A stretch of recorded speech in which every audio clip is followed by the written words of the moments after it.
บที่ฟ้านั้นยังมีแสงตะเวนความหนาวเย็นปกคลุมไปด้วยหมอกหนาก็ยังมีหวังจากแสงทองที่ส่องมาให้หมอกหนาจางหายลบเลือนไปจะทำใจยอมรับมันไว้สักก่อนความอาวันจนใจมันทอนอ่อนล้า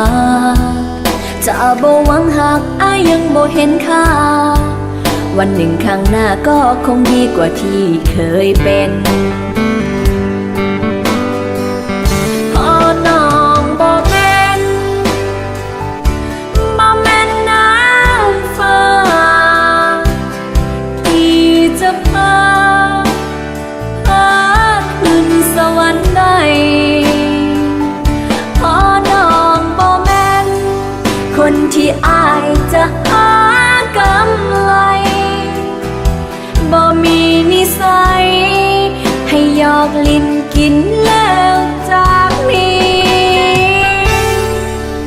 จะบ่หวังหากยังบ่เห็นค่าความศรัทธาฮักจริงยิ่งคนนี้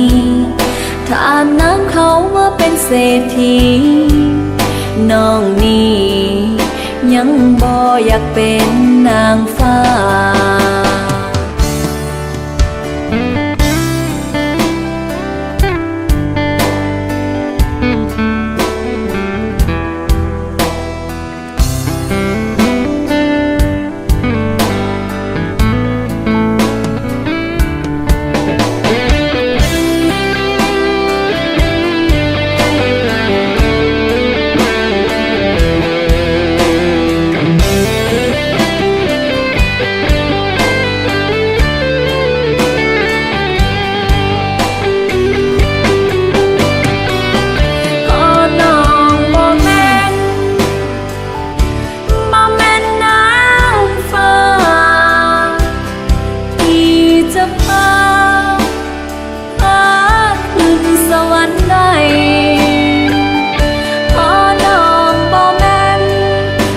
ที่จะหากำไรบ่มีนิสัย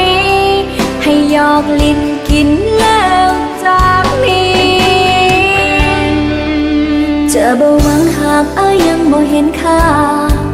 ความศรัทธาฮักจริงยิ่งคนนี้ถ้าน้ำเขาว่าเป็นเศรษฐีน้องนี้ยังบ่อยากเป็นนางฟ้าน้องนี้ยังบ่อยากเป็นนางฟ้าพอน้องบ่แม่นน้ำฟ้าที่จะพาขึ้นสวรรค์ได้